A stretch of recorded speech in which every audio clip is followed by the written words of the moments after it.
베드로전서 1장 1절 2절 우리 같이 봉독하겠습니다.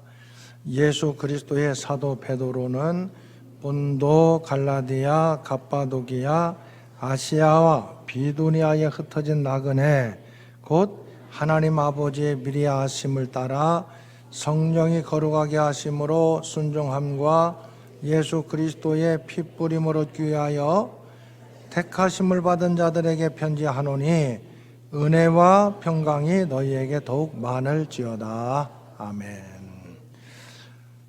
베드로전서 5장, 오늘 5장 12절 13절 같이 봉독하겠습니다. 내가 신실한 형제로 아는 실로안으로 말미암아 너희에게 간단히 써서 권하고 이것이 하나님의 참된 은혜임을 증언하노니 너희는 이 은혜에 굳게 서라. 택하심을 함께 받은 바벨론에 있는 교회가 너희에게 문안하고 내 아들 마가도 그리하느니라. 아멘. 이 베드로전서는 베드로가 쓴 편지예요. 누가 썼다고요? 베드로가 썼어요. 베드로가 썼는데 누구에게 썼느냐? 1절에 보면은 1장 1절 예수 그리스도의 사도 베드로가 썼다가 나와 있어요. 본도, 갈라디아, 갑바도기아, 아시아, 비두니아에 흩어진 나그네. 그 나그네는 어떤 사람들이냐? 2절에 나와 있어요. 그래서 2절 뒤에 택하심을 받은 자들. 이 나그네가 누구냐? 택하심을 받은 자들. 곧 믿음으로 사는 믿음의 사람들. 흩어져 있는 믿음의 사람들에게 보낸 편지다. 그런데 여기 본도, 갈라디아, 갑바도기아, 아시아, 비두니아 이게 어디쯤일까? 아마 여러분들 머릿속으로 이 그림을 좀 그려지는 분들도 계시고 이게 어딘지 잘 모르겠다 그런 분들도 있을 거예요. 그래서 화면에 딱 이게 바로 여기가 거기구나 나올 거예요. 나왔죠? 저 본도, 갈라디아, 갑바도기아, 아시아, 비두니아. 그 옆에 부르기아, 여기 뭐예요? 누시아 조그마한 데는 쓰지 않고 큰 데만 쓴 거예요. 그 옆에 마게도냐 있고 밑에 아가야 있고 마게도냐, 아가야는 지금으로 얘기하면 그리스 지역이 그리스. 그럼 본도, 갈라디아, 갑바도기아, 저기 아시아, 비두니아 저기는 오늘로 따지면 어느 지역이겠어요? 터키요. 터키에 저희가 투르키에 요즘에 이름을 바꿨죠. 나라 이름을 투르키예로 바꿨는데 저쪽에 우리 기독교인 아니더라도 저희가 이제 바울이 선교해서 교회들을 많이 개척했던 지역이거든요. 갈라디아라든지 아시아, 에베소 나오는데 저기 아시아 있죠. 아시아. 성경에서 아시아라고 이렇게 나왔을 때 우리 동네 얘기하는 게 아닙니다. 우리가 살고 있는 이쪽 이쪽 동아시아 이쪽 아시아를 얘기하는 게 아니라 저기 아시아를 얘기하는 저기 아시아라고 돼 있죠. 성경의 아시아는 바로 저 지역을 얘기하는 거예요. 우리가 그걸 그쪽 지역 여기 본도, 갈라디아, 비두니아, 갑바도기아 이쪽 지역을 이 터키 지역인데요. 거기를 우리는 대체적으로 뭐라고 얘기하느냐? 소아시아 지역이다. 그렇게 얘기해요. 소아시아 지역. 거기에 흩어져 있던 믿음의 사람들에게 보낸 편지예요. 자, 그런데 여기 보면은요, 어디서 보냈느냐? 베드로전서 오늘 5장 13절에 보면은 편지를 보내면서 인사하는 게 나와요. 택하심을 함께 받은 어디에 있는? 바벨론에 있는 교회가 너희에게 문안한다. 마지막에 이 바벨론에 있는 교회가 너희에게 문안한다. 그렇게 얘기를 하고 있어요. 그 바벨론이 어디냐? 여러분 성경에서 바벨론은요. 바벨론이라는 나라는 이미 바벨탑을 쌓았던 나라고 그리고 남왕국 유다를 멸망시켰던 아수르, 바벨론, 페르시아 이렇게 나가는 그 바벨론이라는 나라가 있기는 있었어요. 그런데 성경에서 그 역사를 얘기할 때 바벨론은 그때 있었던 그 바벨론이고요. 여기 베드로 전서라든지 뭐 또 요한계시록이라든지 여기 바벨론이라고 얘기할 때는 여러분 이 바벨론은 영적으로는 세상 나라를 대표하는 그 나라를 얘기할 때 바벨론이라고 해요. 하나님을 대적하는 세상 나라를 대표하는 이름이 뭐다? 바벨론이다. 그러니까 그 당시에 세상 나라를 대표하는 나라가 어딜까요? 로마예요. 당시에 로마. 그래서 여기 바벨론에 있는 교회가 할 때는 로마가 있는 교회가 그런 뜻이에요. 그러니까 지금 여기 베드로가 편지를 어디서 쓰느냐? 로마에서 쓰는 거예요. 로마에서 흩어져 있는 소아시아의 여러 지역에서 흩어져서 살고 있는 믿음의 사람들에게 보낸 편지예요. 그러면 그 당시에 어떤 환경, 상황 속에서 그들이 살았느냐? 첫째로 로마의 박해가 막 시작될 때, 로마의 박해. 여러분 네로 황제 하면은 로마의 황제론 중에서 기독교 박해를 가장 앞장서서 했던 왕이잖아요. 네로뿐만 아니라 그 뒤에 앞뒤로 다른 왕들도 기독교를 박해를 했는데 베드로가 네로가 기독교 박해할 때 순교를 당했거든요. 그 박해가 절정에 이를 때. 그러니까 이 편지를 쓸 때는 아직 죽기 전이죠. 그죠? 죽기 전에 편지를 썼겠지요. 그러니까 네로의 박해가 절정에 이르기 전에 박해가 막 시작될 때쯤에 썼을 것이다. AD 64년 정도 되거든요. 그때 기록한 것으로 볼 수 있어요. 그때 상황은 로마의 기독교 박해, 로마가 박해했고 두 번째 누가 또 박해했느냐? 유대인들이 기독교를 박해했어요. 유대인들 했던 사람들이 예수를 믿게 되는 일들이 자꾸 생기니까 이 유대교를 믿는 유대인들이 우리 기독교를 박해했어요. 또 세 번째 누가 박해했느냐? 예수를 안 믿던 이방인들 있죠. 유대인 아닌 이방인들 중에서 예수 믿는 사람이 자꾸 생기니까 그 이방인 불신자들이 예수 믿는 사람들을 박해했어요. 그래서 초대교회 때는 대표적으로 박해가 세 부류의 박해가 있어요. 첫 번째는 어떤 박해라고요? 로마의 박해, 두 번째 유대인들의 박해, 세 번째 이방인 중에서 안 믿는 사람들이 예수 믿는 사람들을 박해하는 거예요. 응? 이런 박해가 초대교회에 있었다. 제가 1부, 2부 시간에는 그 내적인 문제까지도 다 얘기하다 보니까 시간이 너무 없어가지고 그건 다음에 할게요. 이제 일단 박해, 그 박해 상황에서 그들에게 편지를 쓴 거예요. 그러면은 뭐라고 편지를 쓸 것 같아요? 예? 첫 번째로는 그들에게 위로와 격려를 하겠죠. 그죠? 두 번째로는 박해가 있으니까 예수 믿는 거 포기해라. 그러겠어요? 박해를 잘 견뎌라. 그럴 거 아니에요. 견뎌라. 응? 그 내용이 오늘 베드로 전서의 내용이에요. 그런데 이 견디는데 견디기 위해서 뭐가 필요한가? 그런 내용을 쓴 것이 베드로 전서예요. 박해를 견디려면 뭐가 필요한가? 여러분, 이 고난, 우리 고난의 문제예요. 베드로 전서도 사실 따지고 보면 박해를 통해서 고난받는 거예요.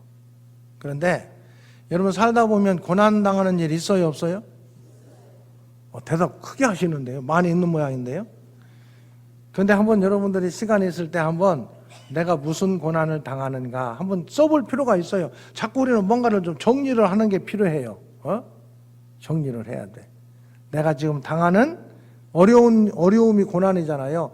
어려움은 무엇인가? 이게 한번 써볼 필요가 있어요. 써보면서 체크를 해야 돼. 이 고난이 왜 당하는가? 왜 이런 어려움이 있는가? 이 어려움이 생기는 이유 중에 첫 번째 무슨 문제가 있느냐? 죄가 있어. 죄. 이 죄는 물론 우리 기독교인으로서 그렇게 살아서는 안 되지만 그렇게 사는 잘못 사는 죄도 있고, 그 죄 안에는 법을 어겼다든지 뭔가 아무튼 제대로 하지 못하는 그런 것들이 우리 가운데 있어요. 그것 때문에 어려움 당하는 일이 많습니다. 죄 때문에. 그래서 죄 때문에 어려움 당할 때는 어떻게 해야 되느냐? 회개해야 돼요. 회개. 아이고, 나 목사님, 저는 죄 때문에 당하는 어려움은 없어요. 괜찮아요. 그럼 넘어가세요. 그게 생각나면은 회개하면 되고요. 두 번째, 이 고생하는, 고난당하는 것을 써보면 왜 고난당하는가, 그게 이제 생각나거든요. 두 번째로는요, 탐욕 때문에 고난을 당할 때가 많아요. 탐욕. 쓸데없는 욕심이 많아가지고, 욕심을 너무 부리다 보니까, 그렇게 욕심 안 부렸으면 이 고생 않는데, 고난 안 당하는데, 이게 뭐가 잘못돼가지고, 욕심이 너무 과해가지고, 잘못돼서 어려움 당하는 경우들이 많이 있어요. 근데 제일 많은 게 뭐냐? 제가 생각해 볼 때는요, 제일 많은 것은 지혜가 없기 때문에 고난당하고 어려움 당하는 일이 참 많아요. 뭐가 없기 때문에? 지혜가 없어가지고, 지혜가 있으면은 그렇게 그거 엉터리로 일 처리도 하지 않고 잘했을 텐데, 지혜가 없어가지고, 여러분들 확실하게 기억하기 위해서 제가 용어를 쓴다면 미련 곰탱이 같아가지고 안 당해도 될 고생을 하는 경우들이 많이 있다고요. 나 때문에 당하는 고난이야. 내가 문제가 돼서, 원인이 돼서, 죄 때문에, 탐욕 때문에, 지혜가 없어가지고 그런 고난 당하는 것은, 이건 그 문제를 해결하면 돼요. 죄의 문제 같으면은 회개하고 죄 안 지면 되는 거고, 너무 쓸데없는 욕심이 많으면 욕심을 좀 내려놓으면 되는 거고, 지혜가 없어서 그러면 어떻게 되면 돼요? 지혜롭게 되면 되잖아요. 하나님께서 지혜가 없으면 후히 주시고 꾸짖지 아니하시는 하나님께 구하라, 그래야면 주시리라 그랬거든요. 지혜. 자, 그런데 오늘 베드로전서에서 말씀하시는 고난은 이런 고난을 얘기하는 거예요. 그건 나 때문에 생긴 고난을 얘기하는 것이고, 베드로전서에서 얘기하는 고난은요, 믿음 때문에 당하는 고난이에요. 뭐 때문에 당하는 고난이라고요? 여러분, 믿음 때문에 요즘 고난 많이 당해요? 별로 안 당해요? 믿음 때문에 당하는 고난은 별로 없죠, 솔직히. 또 믿음 때문에 당할 것 같으면 적당하게 믿음 없는 척 해가지고 고난 안 당하잖아. 그러지 않아요? 그러면 안 돼요. 그런데 오늘 여기 베드로전서에서는 뭐 때문에 당하는 고난이라고요? 믿음 때문에 당하는 고난이에요. 사실 우리도 믿음의 사람답게 신실하게 살려고 하다 보면은 세상에서 고난 당하는 일이 생길 수가 있어요. 요즘 우리가 살고 있는, 그래도 이 대한민국은 믿음 때문에 당하는 고난은 그렇게 많지는 않아요. 많지는 않은데, 또 우리가 살다 보면 그럴 때가 얼마든지 올 수도 있어요. 그리고 개인적으로 가정에서, 믿지 않는 가정에서 예수 믿는 것 때문에 당하는 고난이, 그렇게 당하는 분들도 계시지요. 세상에서 예수 안 믿는 사람들 속에서 예수 믿으면서 산다는 것 때문에 당하는 고난들이 때때로 있는 건 사실이에요. 자, 여기 베드로전서에서 얘기하는 고난은 내가 나 때문에 생기는 고난이 아니라 뭐 때문에 생기는 고난이라고요? 믿음 때문에 생기는 고난을 얘기해요. 자, 그런 세상 속에서 먼저 이 고난의 문제를 어떻게 극복하도록 베드로는 얘기하느냐? 먼저 너희들이 이 믿음 때문에 당하는 고난을 이기려면 정체성이 확실해야 된다. 정체성. 따라하겠습니다. 정체성. 이 정체성이라는 게 뭐냐 하면은 내가 누군가 그걸 아는 게 정체성이에요. 우리가 살아가면서 이게 분명해야 돼요. 내가 누군가. 여러분, 이 정체성은요 한 가지만 있는 게 아니에요. 나는 자 예를 들어 가지고 제가 우리 교회에서는 목사예요. 그러면 내가 누구냐? 교회에서는 내가 누구예요? 정체성이? 목사예요. 집에 돌아가면 저는 남편이 내 정체성이고 또 아이들에게 있어서는 아버지가 정체성이고 또 우리 아버지와 관계 속에서는 아들이 정체성이고 형제들과 관계 속에서는 내가 누군 줄 알아요? 우리 형제들 중에서? 형이에요, 형. 여동생한테는 오빠고. 그게 정체성이에요. 여러 정체성, 여러분들 한번 이거 써보세요. 오늘 여기서 안 되면은 사실은 우리가 이런 걸 해야 제대로 좀 여러분들이 우리가 좀 알 수가 있는데요. 여기다 나는 누구인가 정체성 해놓고 내 정체성을 한번 다 찾아볼 필요가 있어요. 교회 안에서도 우리 이승하 장로님은 교회 안에서는 정체성이 뭐예요? 장로. 믿음의 사람이면서 직분의 정체성은 장로죠. 장로. 그죠? 또 부서도 맡은 부서의 정체성도 있고 우리의 정체성을 아무튼 내가 알 수 있는 정체성을 한번 다 정확하게 써볼 필요가 있어요. 우리가 뭐가 왜 문제가 생기는 살면서 내가 누군가 정체성이 확실하지 않기 때문에 많은 문제가 생겨요. 목사인데 목사라는 정체성이 확실하지 않으면 이 정체성이 확실해야 내가 할 일이 무엇인가를 알게 돼요. 내가 무슨 일을 해야 되는가. 이 해야 될 일이 사명이거든요. 사명. 정체성과 사명이란 말이에요. 따라합니다. 정체성, 사명. 사명은 내가 해야 될 일이야. 내가 누군가를 정확하게 알아야 내가 해야 될 일을 제대로 할 수 있단 말이에요. 그런데 내가 누군가가 확실치 않으면 해야 될 일도 확실하게 못하는 거예요. 내가 목사인데 목사가 정체성이라는 걸 확실하게 알면 목사가 무슨 일을 해야 될 것인가를 할 수 있잖아요. 그런데 내가 정체성이 확실치 않아가지고 내가 목사가 아닌가 이러면 어떻게 되겠어요? 하는 일도 제대로 못하는 거지. 가정에서도 왜 문제가 생깁니까? 남편인데 남편의 정체성이 없어. 남편이 해야 될 일이 무엇인가, 남편의 정체성을 확실하게 하면은 남편이 해야 될 일이 무엇인가를 알 수 있잖아요. 그런데 내가 남편인지 아닌지 모르겠다 그러면은 엉터리가 되는 거지. 아내도 마찬가지고. 그게 문제인 거예요. 직장에서도 마찬가지야. 직장에서도 직장 대표가, 회사 대표가 자기가 정체성인데 이 회사의 대표다 그러면은 회사를 잘 경영하기 위해서 얼마나 신경 쓸 수밖에 없잖아요. 그런데 대표가 정체성이 없어. 무슨 신입사원 같은 정체성을 가지고 있어. 회사가 어떻게 되든 말든 신경 안 쓰고 그러면 안 되죠.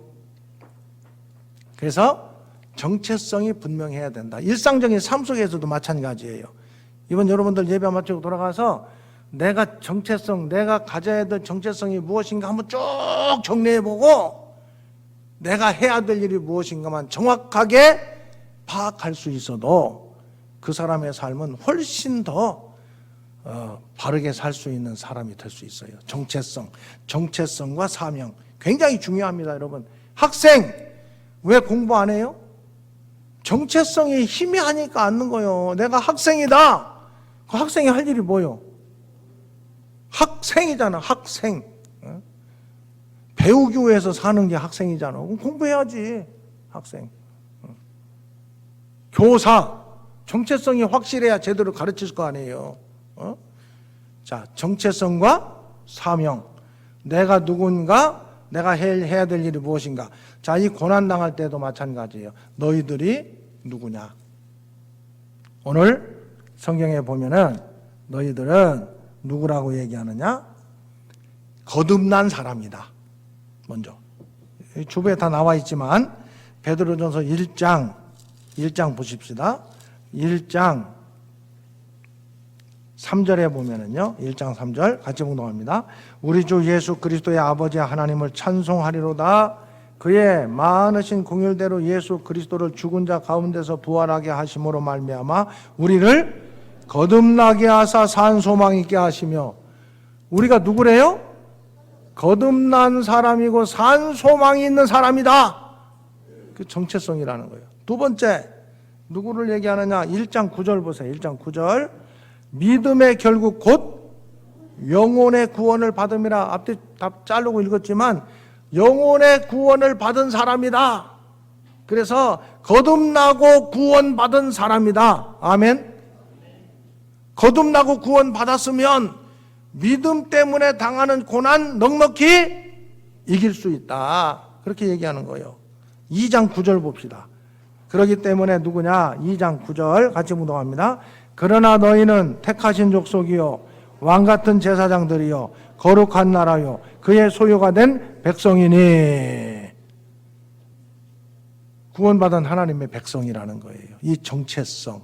오늘 베드로가 이 흩어져 있는 믿음의 사람들에게, 고난당하는 사람들에게 고난을 이기기 위해서 첫 번째 얘기하는 것은 너희들이 누군가를 분명히 알아라. 정체성. 여러분, 믿음의 사람으로 이 정체성이 확실할 수 있기를 주의 이름으로 축원합니다. 나는 누구냐? 구원받은 하나님의 백성이다. 이 땅 살지만 영원한 하나님 나라 백성으로 살아야 될 영생을 갖고 있는 사람이다. 아멘. 흔들림이 없어야 돼요. 그 정체성이 있어야 믿음의 길 걸어가다 어려운 일 당하더라도 꿋꿋하게 나는 이런 것들에 굴복하지 않고 믿음으로 이겨야 된다. 왜? 내 정체성이 확실하기 때문에. 아멘. 자, 그렇게 살면서도 이 고난의 문제가 금방 없어지는 게 아니에요. 계속돼. 자, 먼저 이 정체성을 가지고 어떻게 살아야 되느냐? 2장 11절이에요. 2장 11절, 2장 12절 같이 봉독하겠습니다. 너희가 이방인 중에서 행실을 선하게 가져 너희를 악행한다고 비방하는 자들로 하여금 너희 선한 일을 보고 오시는 날에 하나님께 영광을 돌리게 하려 함이라. 오시는 날은 심판하는 날을 얘기해요. 그때 하나님께 영광을 돌리게 하려 함인데, 그래서 뭘 하라는 거예요? 12절, 이방인 중에서 행실을 선하게 가지래요. 이방인. 여기 이방인은 누구예요 지금? 너희를 비방하고 박해하는 사람들이에요. 비방하고 박해하는 사람들 앞에서 행실을 어떻게 가지래? 선하게 가지래요. 선하게. 그러면 우리가, 여러분 생각해 보세요. 우리 예수 믿는 사람들이 뭔가 잘못해가지고 세상에서 비난받죠? 그러잖아요. 잘못하는 게 있어요, 없어요? 있지. 부족하니까 있죠. 그럼 우리가 다 선한 행실만 하면은 세상 사람들이 우리를 칭찬할까요? 착각하지 마세요. 칭찬 안 해요. 예수 믿는다는 이유 때문에 예수 안 믿는 사람들은 언제든지 예수 믿는 사람들을 좋게 생각하지 않아요. 성경에 보면, 성경적으로 보면은. 우리 생각으로는 우리가 인정받기 위해서 선한 일을 하는 게 아니에요. 그렇기 때문에 우리가 해야 돼요. 이방인들 속에서도 선한 행실을 반드시 해야 돼요. 해야 돼요. 아멘. 어떤 사람들은 그런 걸로 말미암아서 좀 비방하는 것을 좀 덜 할 수도 있겠지. 자기들이 뭔가 유익하다고 생각하면. 세상의 기준은 나한테 잘해주면 욕 않거든. 나한테 잘못하면 욕하고. 그게 세상의 기준이거든요. 그런데 여기 보면은 선하게 가져서 악행한다고 비방하는 자들로 하여금 선한 일을 보고 오시는 날에 하나님께 영광을 돌리게 하려 함이라 그랬는데, 그래 착한 일하고 선하게 하면은 비방 않겠지, 고난 받지 않겠지, 그런 부분도 있어요. 있는데 그럼에도 불구하고 계속 비난하는 경우들이 있어요. 비난. 여기 그래서 그렇게 어디서든지 예수 믿는 사람답게 살아야 된다는 것을 쭉 얘기를 해요. 오늘 주배도 써놨는데 인간의 제도에 대해서 우리는 선한 모습으로 살아야 된다. 또 사환들은 주인에 대해서 당시에 주인에 대해서 선한 행실을 해야 된다. 또 아내들도 믿지 않는 남편이라 할지라도 순종하고 선한 행실을 해야 된다. 남편들도 여기 3장 7절 보세요. 이건 제가 3장 7절 남편들아 이와 같이 지식을 따라 너희 아내와 동거하고 여기서 한 가지 아무리 바쁘더라도 지식을 따라 하면 자 따라합니다. 지식을 따라 특히 남편들은요 아내들을 너무 몰라. 여기 지식을 따라라는 것은 네 아내를 잘 알고 그런 뜻이에요. 여기 우리 아내들 많이 계시죠? 남편들이 우리 아내들을 나를 좀 잘 알아요? 몰라요? 몰라? 성경에 남편들은 뭘 따라서? 지식을 따라. 이건 어려운 말이 아니에요. 아내들을 제대로 알고 그런 뜻이에요. 여러분, 우리 남편들이 아내들을 알기 위해서도 많이 공부를 해야 돼요. 여러분, 아내를 위해서 공부한 적 있어요? 우리 김경인 집사님, 아내를 위해서 뭐 좀 공부한 거 있어? 늘 하고 있어요? 늘 하고 있어요. 공부해야 돼요. 남편들, 아내 위해서 지금 문제 생기는 많은 경우를 보면요. 아내를 너무 몰라. 아내가 어떤 사람인지, 무슨 생각하는지, 원하는 게 뭔지. 그냥 지멋대로 해. 남편들이 되게 그래요. 저도 그래요. 저도 그냥 자기 속에는 옳은 대로 다 해요. 그러면 안 되는 거예요. 뭘 하래요? 지식을 따라. 지식을 따라서 하래요. 지식을 따라서. 응? 자, 그런 일들을 하라고 그렇게 살으라고 얘기하는데요. 그렇게 선한 모습으로 산다 하더라도 박해가 해결되지 않는 경우들이 때때로 있어요. 해결되지 않아요. 3장 17절 보겠습니다. 베드로전서 3장 17절 보면은 자, 3장 17절 같이 묵노합니다. 선을 행함으로 고난받는 것이 하나님의 뜻일진데 악을 행함으로 고난받는 것보다 나으니라. 선을 행하는데 지금 고난이 없어졌대요. 그냥 계속 받는데요. 그냥 계속 받는 일이 많이 있어요. 그러면은 그때는 아이고 이제는 더 이상 못하겠다. 믿음을 포기할 게 아니라 그 다음에 어떻게 되느냐? 4장으로 가서 보면은요. 이 고난을 선을 행하는데도 고난을 받을 때 여기 그리스도께서 이미 육체의 고난을 받으셨으니 누구를 바라보라고 그러냐? 누구를 생각하라고 그러냐? 주님을 생각해라. 십자가에서 죽으신 주님을 생각해라. 여러분, 예수님께서는 뭐 잘못해가지고 죄 지어가지고 십자가에서 고난당한 게 아니시잖아요. 자, 주님을 생각해라. 두 번째로는요, 뭘 얘기하느냐? 고난은 잠깐이다. 잠깐이다. 5장 10절에 가서 보면 5장 10절이에요. 고난은 뭐래요? 5장 10절. 고난은 어디 써 있을 텐데요? 네, 잠깐.